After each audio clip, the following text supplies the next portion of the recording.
ടിപ്പു ദേശവിരുദ്ധനാണ്, ടിപ്പു മുസ്ലിം വർഗീയവാദിയാണ്, ടിപ്പു മതഭ്രാന്തനാണ്, ടിപ്പു അമ്പലം പൊളിച്ചവനാണ്. ഇനി എന്തൊക്കെയാണ് ടിപ്പു ചെയ്യാത്തായിട്ട് എന്തെങ്കിലും ഒരു കുറ്റകൃത്യം ഇന്ത്യയിലുള്ളതായിട്ട് എനിക്ക് തോന്നുന്നില്ല. അത് മൈസൂർ നഗരത്തിന്റെ മുഴുവൻ വേസ്റ്റും കൊണ്ടുവന്ന് തള്ളുന്ന ഒരു വേസ്റ്റ് ഡബ്, ഒരു ചവറ്റുകൊട്ടയാക്കിയിട്ട് മൈസൂറിന്റെ അടുത്ത് കിടക്കുന്ന ഈ ശ്രീരംഗപട്ടണത്തെ മാറ്റിയിട്ടുണ്ട്.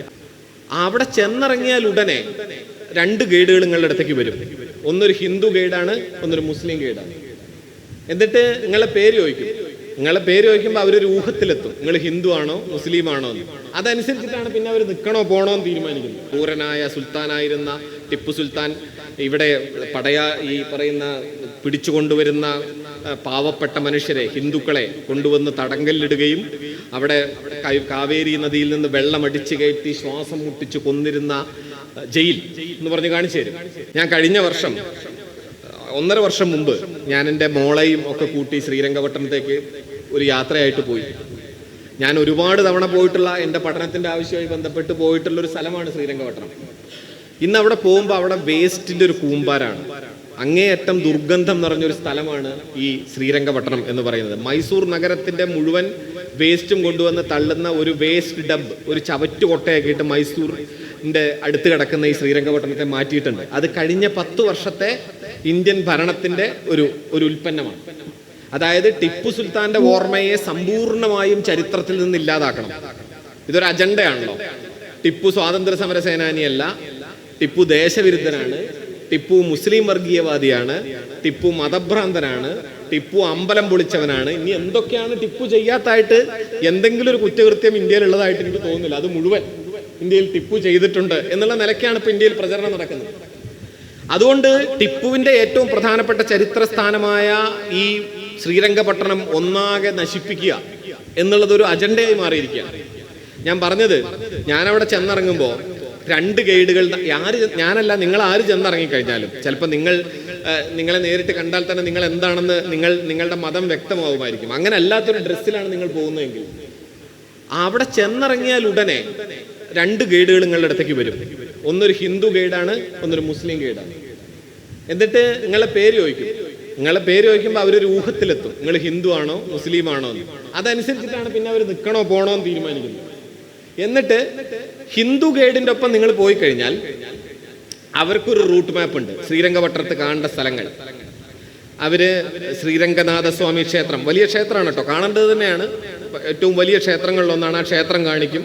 ബെയ്ലി ജയിൽ എന്ന് പറയുന്ന ഭൂഗർഭ ജയിലുണ്ട്. ടിപ്പു സുൽത്താൻ ഈ ബ്രിട്ടീഷുകാരെ കൊണ്ടുപോയി തടവിലിട്ടിരുന്ന ജയിൽ. അതിൻ്റെ അവിടെ പോകുമ്പോൾ അയാളുടെ ഒരു വിവരമുണ്ട്. ക്രൂരനായ ഹിന്ദു ഗൈഡാണെങ്കിൽ ക്രൂരനായ സുൽത്താനായിരുന്ന ടിപ്പു സുൽത്താൻ ഇവിടെ ഈ പറയുന്ന പിടിച്ചുകൊണ്ടുവരുന്ന പാവപ്പെട്ട മനുഷ്യരെ, ഹിന്ദുക്കളെ കൊണ്ടുവന്ന് തടങ്കലിടുകയും അവിടെ കാവേരി നദിയിൽ നിന്ന് വെള്ളമടിച്ചു കയറ്റി ശ്വാസം മുട്ടിച്ച് കൊന്നിരുന്ന ജയിൽ എന്ന് പറഞ്ഞ് കാണിച്ചു തരും. ഈ ശ്രീരംഗനാഥസ്വാമി ക്ഷേത്രത്തിൽ പോകുമ്പോൾ അതിന്റെ മതിലിന്റെ സൈഡിലൊക്കെ 4-5 കല്ലുകൾ ഇളകി കിടക്കുന്നുണ്ട്. ആ കല്ല് ഇളകി കിടക്കണമൊക്കെ കാണിച്ച് ഇതൊക്കെ ടിപ്പു ഇളക്കിയതാണ് എന്ന് പറയും. ഇങ്ങനെയൊക്കെ പറഞ്ഞതിന് ശേഷം അവസാനം ഈ ടിപ്പു വീണ സ്ഥലം ഉണ്ട്, അതവിടെ പ്രത്യേകമായിട്ടൊരു സംരക്ഷിച്ചിട്ടുണ്ട്. അവിടെ കൊണ്ടുപോയി കാണിച്ചു തരും. എന്നിട്ട് പറയും, ഇവിടെയാണ് അവസാനം ഉണ്ടായത് എന്ന് കാണിച്ചു തരും. അത് തന്നെ പറയുമ്പോൾ എന്തോ ഒരു സന്തോഷമാണ് അയാളുടെ മുഖത്ത് ഓളം വെട്ടുന്നുണ്ടാവുക. ഇനി നിങ്ങളൊരു മുസ്ലിം ഗൈഡിനോടൊപ്പം പോവുക.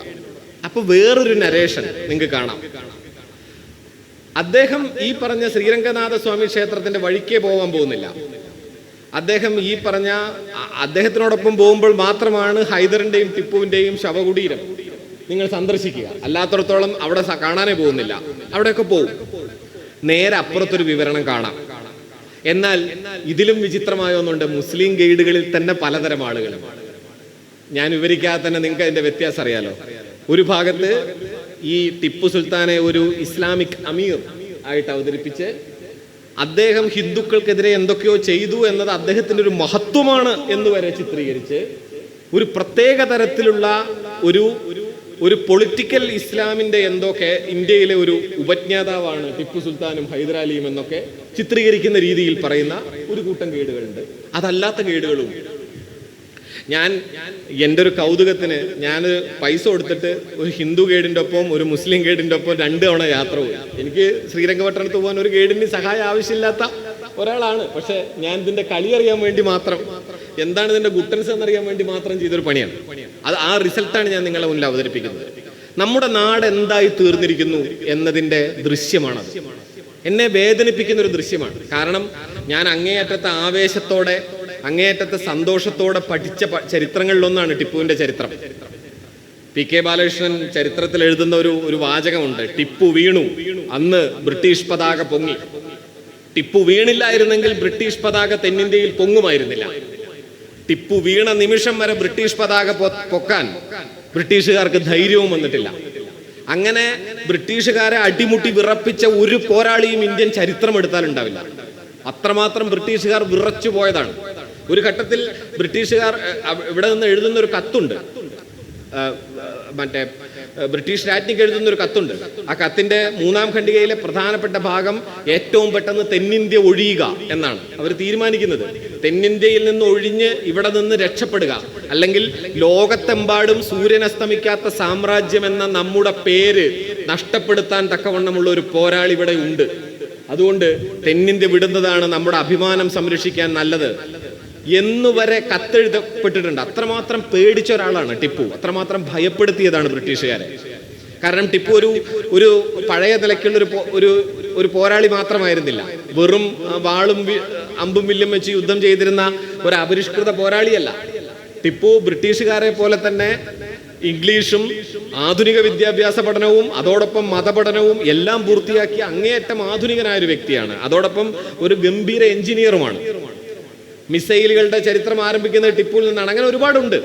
അതായത് ആധുനിക യുദ്ധ തന്ത്രം എന്തെന്ന് തിരിച്ചറിയാവുന്ന ടിപ്പുവിന് മുന്നിൽ തോൽക്കേണ്ടി വരുമെന്ന് വന്നതാണ്. അതുകൊണ്ടാണ് ബ്രിട്ടീഷുകാർ അവരുടെ ചരിത്രത്തിലെ ഏറ്റവും വലിയ പോരാളിയായ വെല്ലസ്ലിയെ ഇറക്കിയിട്ടാണ് ടിപ്പുവിനെ നേരിടുന്നത്. ടിപ്പു അവസാനമായി മരണപ്പെടുമ്പോൾ അതും ഒരു ചതിയിലാണ്. ആ ശ്രീരംഗപട്ടണത്തിലെ പിന്നിലെ ഒരു ഭാഗത്തെ മതിൽ തകർത്ത് ബ്രിട്ടീഷുകാർ അകത്തേക്ക് കയറുന്നു എന്നറിയുമ്പോൾ രാത്രി ഭക്ഷണത്തിന്, വൈകുന്നേരത്ത് ഭക്ഷണം കഴിക്കാനായി ഇങ്ങനെ ഈ പാത്രത്തിലേക്ക് കൈ വെക്കുകയായിരുന്നു ടിപ്പു. അവിടെ നിന്ന് കൈ കുടഞ്ഞെഴുന്നേറ്റ് സാധാരണ പടയാളികൾക്കൊപ്പം കുതിരപ്പുറത്ത് കയറി ആ പടക്കളത്തിലേക്ക് പോയി ഏതാണ്ട് 3/4 മണിക്കൂർ നേരം സാധാരണ പടയാളികൾക്കൊപ്പം യുദ്ധം ചെയ്ത് കുതിര വീണതിന് ശേഷം വീണ്ടും 37 മിനിറ്റ്, ഇതൊക്കെ രേഖപ്പെടുത്തപ്പെട്ടിട്ടുള്ളതാണ്. വെറും നിലത്ത് നിന്ന് സാധാരണ പടയാളികളെ പോലെ ബ്രിട്ടീഷുകാരോട് യുദ്ധം ചെയ്ത് അവസാനം ആരെന്ന് തിരിച്ചറിയാത്ത വിധം ഒരു വലിയ ശവക്കൂമ്പാരത്തിനകത്ത് ഏതോ അജ്ഞാതനായ ബ്രിട്ടീഷ് പടയാളിയുടെ വെട്ടേറ്റ്, അതായത് ആയിരക്കണക്കിന് ബ്രിട്ടീഷ് പടയാളികൾക്ക് മുന്നിലാണ് ഏതാണ്ട് 175 പേർ നിന്ന് ഇത്രയും നേരം യുദ്ധം ചെയ്തത്. ആ ശവക്കൂമ്പാരത്തിനകത്ത് മരിച്ചു കിടന്ന രാജകുമാരന്റെ പേരാണ് ടിപ്പു. ആ ചരിത്രമാണ് ശ്രീരംഗപട്ടണത്തിന്റെ ചരിത്രം. ആ ചരിത്ര സ്ഥലമാണ് ഇങ്ങനെയാക്കി മാറ്റപ്പെടുന്നത്. നിങ്ങൾ ആലോചിച്ച് നോക്കൂ, നമ്മുടെ ചരിത്രം ഇങ്ങനെ തിരുത്തി എഴുതപ്പെടുമ്പോൾ, നമ്മുടെ സമൂഹത്തിന്റെ ഇന്നു വരെ ഉണ്ടായിരുന്ന ചരിത്ര സങ്കല്പങ്ങളുടെ ഫ്രെയിം, അതിന്റെ ചട്ടക്കൂട് ഒന്നാകെ തന്നെ പൊളിച്ചു മാറ്റപ്പെടുമ്പോൾ അതിനെതിരായിട്ടുള്ള ചോദ്യങ്ങൾ നമ്മുടെ കലയിൽ നിന്ന്, നമ്മുടെ സർഗാത്മകതയിൽ നിന്ന്, നമ്മുടെ സംസ്കാരത്തിൽ നിന്ന്, നമ്മുടെ ജീവിതാവബോധത്തിൽ നിന്ന് ജനിക്കുന്നുണ്ടോ എന്നതാണ് എന്നെപ്പോലുള്ളവർ എപ്പോഴും ആശങ്കപ്പെടുന്ന ഏറ്റവും പ്രധാനപ്പെട്ട ചോദ്യം. അതുകൊണ്ട് പ്രിയപ്പെട്ടവരെ, ഞാൻ കരുതുന്നത് കലയും സാഹിത്യവും സംസ്കാരവും എല്ലാം ചില മഹത്തായ മൂല്യങ്ങളുടെ ഒരു നിരന്തരമായ സഞ്ചാരമാണ്. ആ മൂല്യങ്ങളാണ് യഥാർത്ഥത്തിൽ നമ്മളെ എല്ലാം ചേർത്ത് നിർത്തുന്നത്. ഈ അയൽക്കാരൻ പട്ടിണി കിടക്കുമ്പോൾ വയറ് നിറച്ചുണ്ണുന്നവൻ നമ്മളിൽ പെട്ടവനല്ല എന്ന നബിവചനം ഓർക്കുമ്പോൾ ഞാൻ വീണ്ടും ലീലാവതി ടീച്ചറെ ഓർക്കുകയാണ്. അയൽക്കാരൻ എന്നതിലേക്ക് സമുദ്രങ്ങൾ കടന്ന് അപ്പുറത്ത് നിൽക്കുന്ന ഒരു കുട്ടിയെ 94-ാം വയസ്സിൽ ടീച്ചർ ചേർത്ത് നിർത്തുകയാണ്. ടീച്ചർ ആ നബിവചനത്തെയാണ് ചേർത്ത് പിടിക്കുന്നത്. ടീച്ചറുടെ ഈ കേരളത്തിലെ തിരുവനന്തപുരത്തെ വീടിന്റെ അയൽക്കാരനായിട്ടൊരു ഗസയിലെ പിഞ്ചു കുഞ്ഞിനെ ടീച്ചർ ചേർത്ത് പിടിക്കുകയാണ്. ആ ടീച്ചറാണ് അപമാനിക്കപ്പെടുന്നത്. അതാണ് എൻ്റെ വേദന. ഇന്നലെ ഇതിനെ പറ്റിയിട്ടൊരു TV ചാനൽ ചർച്ചയിൽ ദൗർഭാഗ്യമെന്നാണ് എനിക്ക് തോന്നുന്നത് അത്ര ഒരു ചർച്ചയിൽ പങ്കെടുക്കേണ്ടി വരുന്നത്. അതൊന്നും ആ ചർച്ചയിൽ പങ്കെടുക്കേണ്ടി വന്ന ഒരു നല്ല കാര്യമായിട്ട് ഞാൻ കരുതുന്നില്ല. സത്യം പറഞ്ഞാൽ ഒരു വൈകാരികമായ സങ്കടത്തോടെയാണ് ഞാനതിൽ പങ്കെടുക്കുന്നത്.